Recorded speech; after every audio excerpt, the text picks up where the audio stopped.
let me start with our first two presenters, just some quick questions to get us going.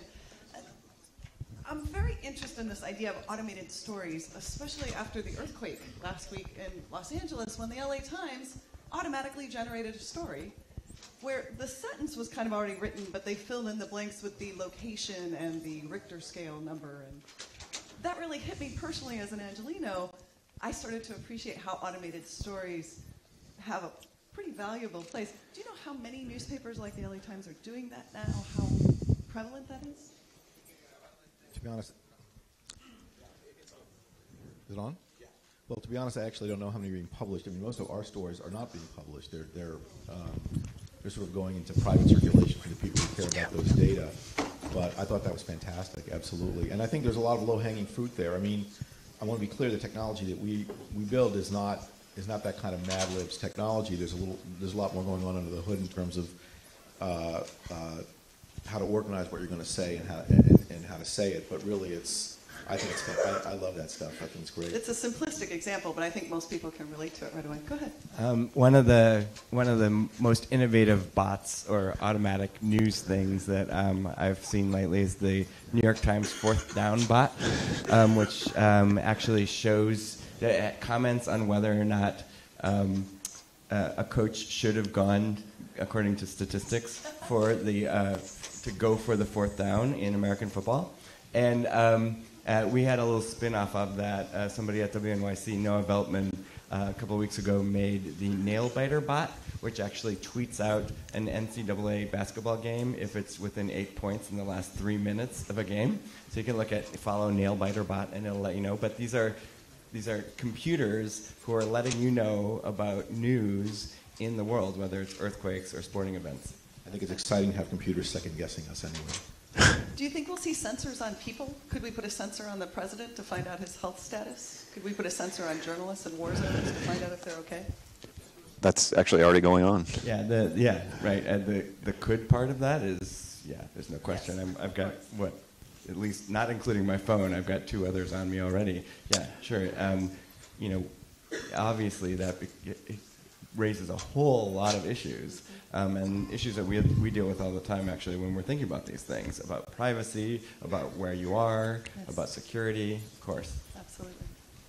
I'm going to open this up pretty quickly to the audience, because you're a room full of journalists. I know you have a lot of questions. So anybody who's got a mic, if you want to line up somebody with a question right away, I'll just ask one more of the drone guys.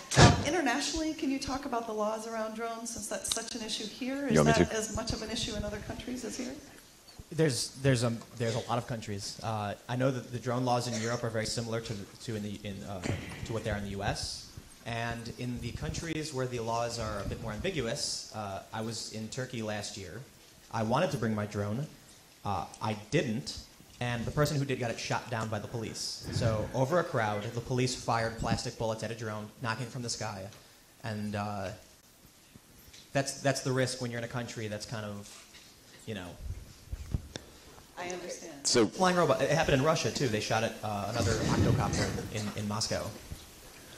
I'm not surprised to hear that. Personally, I think we should have more cameras and less bullets on drones. To expand on that, the U.S. stands alone as being the only country where its Civil Aviation Authority just says no. The answer is no. You may not do this at all.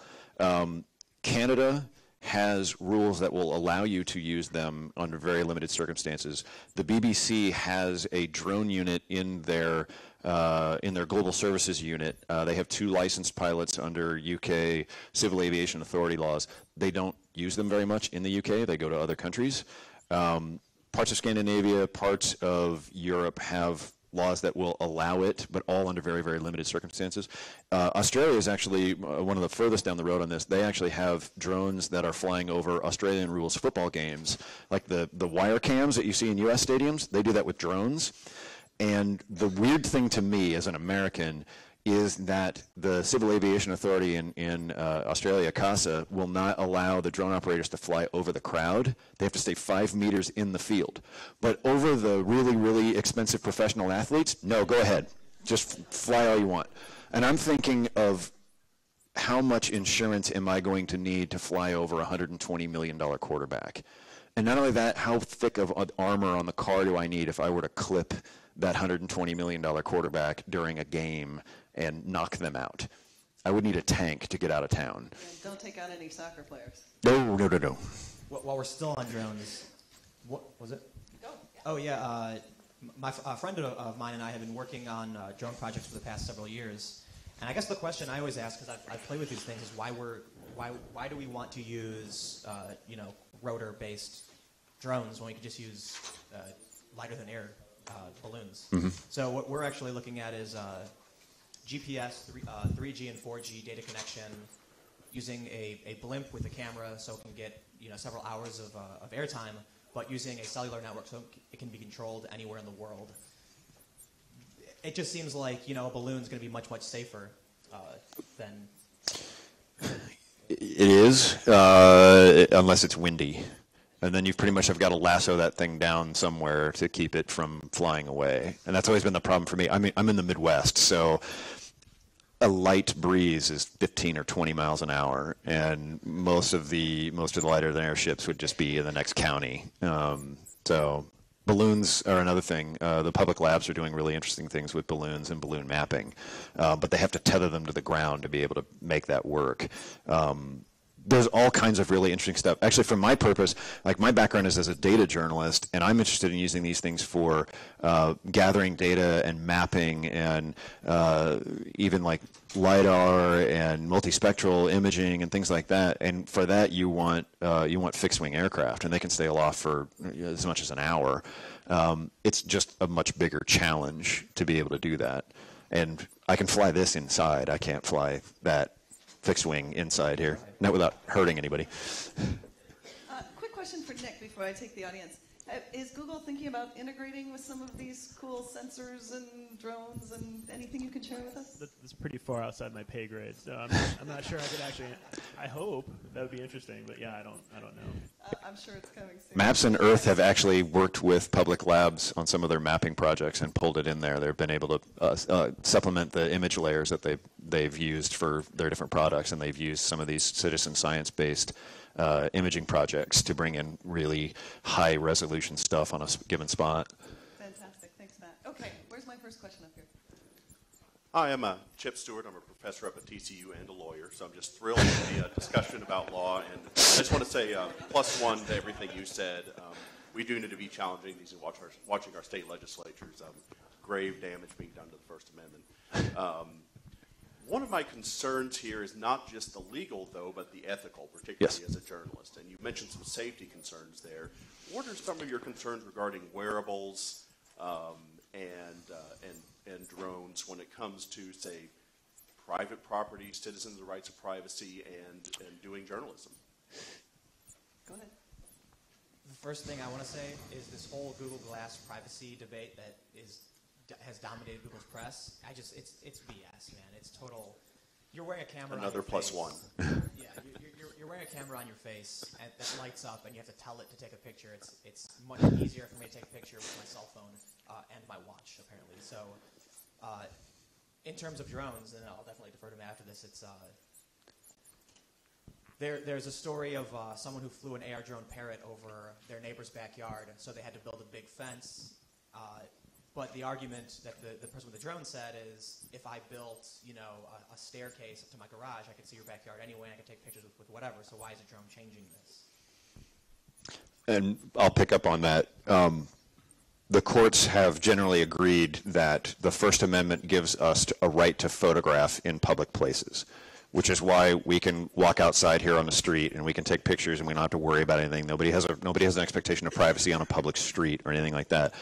Where I think when I call them a constitutional challenge in a box, where it gets interesting is how far into the air does that right to photograph in a public place extend? Where does it go from being a public place to something else? And even if you are on a public street, I mean, it's simple geometry basically to figure out how high do you need to be before you can see into somebody's backyard. There's a lot of laws that are going through state legislatures right now. That I think 3 of the states that are considering them are predicated around private property. That if you fly over somebody's private property and take a photo, you have committed a crime.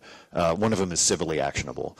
But with multi-rotors, I don't need to fly over your property to see in it. And not only that, I don't need to do that at all. I have Google Maps. They do a pretty bang-up job. You know, my garden, I can monitor my garden in my backyard through Google Maps pretty easily. It might just be that we've gotten image updates a lot lately, but it's not, you know, your backyard is not really that private if you think about it, but there is some comfort in this idea of, I don't want the flying spying robots flying over my ground. And honestly, when I talk to community groups, one of the first questions I get is, can I shoot that thing with my shotgun? And I always tell them, one, actually the law is not terribly specific on that. Two, please do not put bullets into the air if you don't know where they're going to come down. Let's just stop there. So very, very interesting capital Q questions about the extent of our ability to photograph in public places. And we're going to end on that fantastic note. Rosenthal, Yeah. keeping us moving. Thank you very much. All